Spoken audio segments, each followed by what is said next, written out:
To all who come to this happy place, welcome. Disneyland is your land.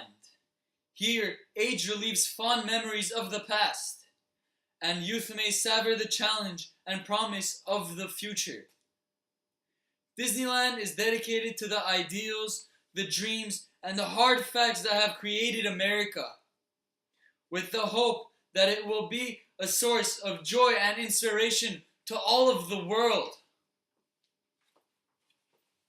During the Great Depression of the 1930s, America suffered bleak hardships due to the post-war economic crash.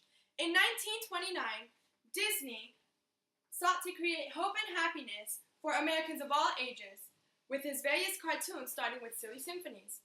Following this piece of work, Disney premiered his first full-length animated film, Snow White and the Seven Dwarfs. After these achievements, Disney created hundreds of cartoons, which will eventually become global icons. Disney's leadership in the field of animations, establishment of a brand, and developing a legacy in entertainment has lasted till present day all over the world.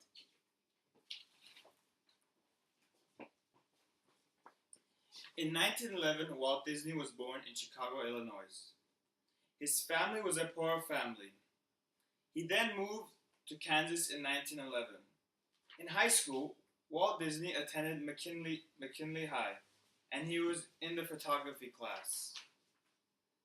At age 16, he dropped out of high school to join the army, but got rejected.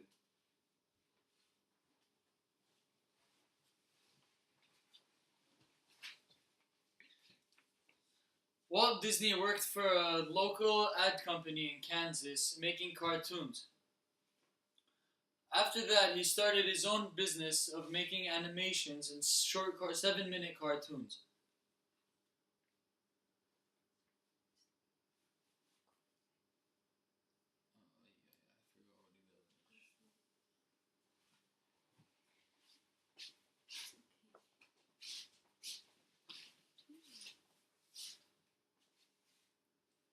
As Walt Disney sat at a bench in an amusement park, he noticed how filthy it was.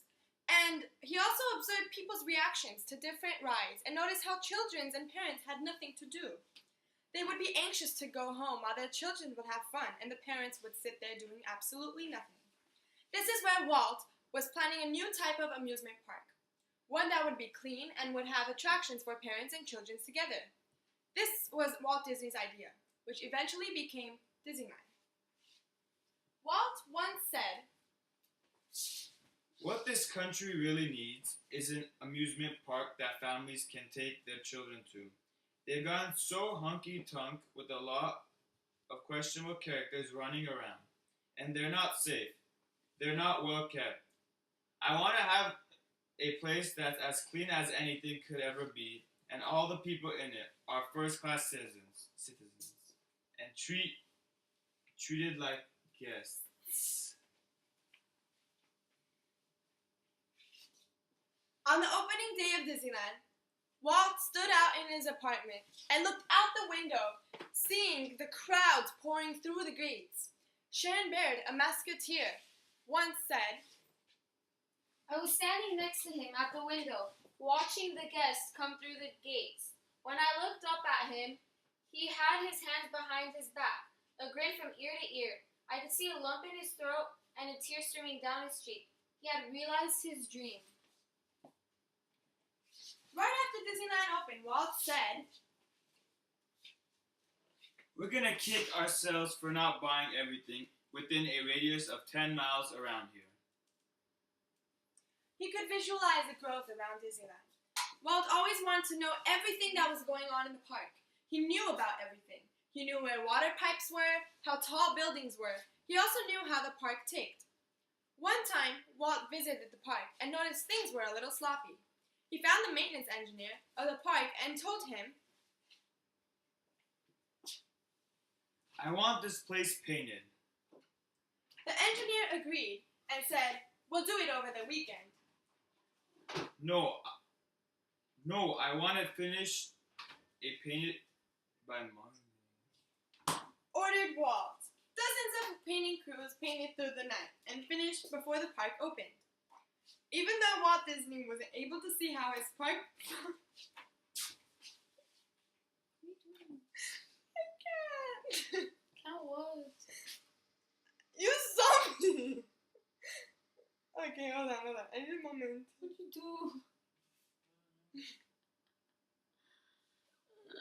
We were doing so good. Okay, we'll just You read my part again. No, that's not your part. The weekend. What the heck is We'll do it over the Oh weekend. my god, for alright, the it's fine. engineer. Okay, don't stop it. Well, I think Sean said 1800s. Just continue. 1800. Okay, No. Just continue. Dozens of painting crews painted through the night and finished before the park opened. Even though Walt Disney wasn't able to see how his park prospered and grew into the 21st century, his legacy still lives on with us. Throughout Disneyland and throughout the entire world, he will always be there.